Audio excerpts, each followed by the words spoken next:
মানুষ সৃষ্ট যে বন্যা ফেনী, নোয়াখালী, লক্ষ্মীপুর, কুমিল্লা দক্ষিণ এবং উত্তরের কতক অঞ্চল, চাঁদপুরের কিছুটা অঞ্চল, হবিগঞ্জ, মৌলভীবাজার, খাগড়াছড়ি সহ দেশের পূর্বাঞ্চলে যে বন্যাগুলো সাম্প্রতিককালে বন্যা হয়েছে সেটি আপনি জানেন যে এটা প্রিভেন্টেবল ছিল এবং এটা ইচ্ছা করলে যদি সুইচ গেটের এই গেটগুলি খুলে না দিত তাহলে হয়তো এরকমভাবে হঠাৎ করে পানি দিয়ে ভেসে যেত।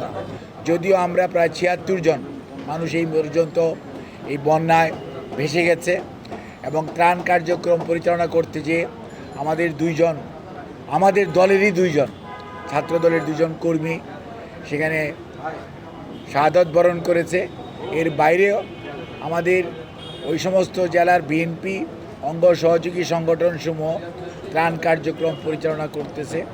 প্রথম দিকে ত্রাণগুলো ছিল মানুষকে উদ্ধার করা, খাদ্য সহায়তা দেওয়া, আর এখন ত্রাণ হচ্ছে পুনর্বাসন, কৃষি পুনর্বাসন, স্কুলের বাচ্চাদের বই হারিয়ে গেছে, খাতাপত্র চলে গেছে, অর্থাৎ শিক্ষা সামগ্রী নাই।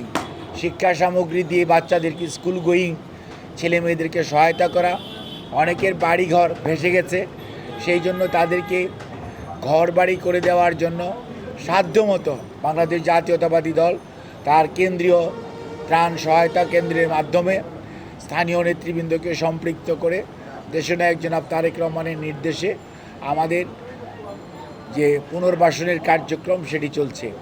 এরপরেও আমাদের পুনর্বাসনের কার্যক্রম অব্যাহত থাকবে যে কতদিন ওই এলাকার মানুষের প্রয়োজন। যদিও আমাদের সাধ্য সীমিত, তবু আমরা মনে করি আমাদের পাশাপাশি সমাজের আরও অনেক শ্রেণী পেশার মানুষ এগিয়ে এসছে। সরকার তার সাধ্যমতো সবটাই সেই অঞ্চলের মানুষের পুনর্বাসনের জন্য যথাযথ ব্যবস্থা গ্রহণ করবে বলে আমরা বিশ্বাস করি এবং ওনারা করছে।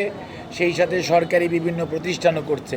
বিএনপি পরিবারের পক্ষ থেকে প্রায় 16 কোটি টাকার অধিক ত্রাণ সহায়তা কার্যক্রম এই সমস্ত জেলাসমূহে ত্রাণ সহায়তা করা হয়েছে এবং এটি অব্যাহত থাকবে ইনশাআল্লাহ।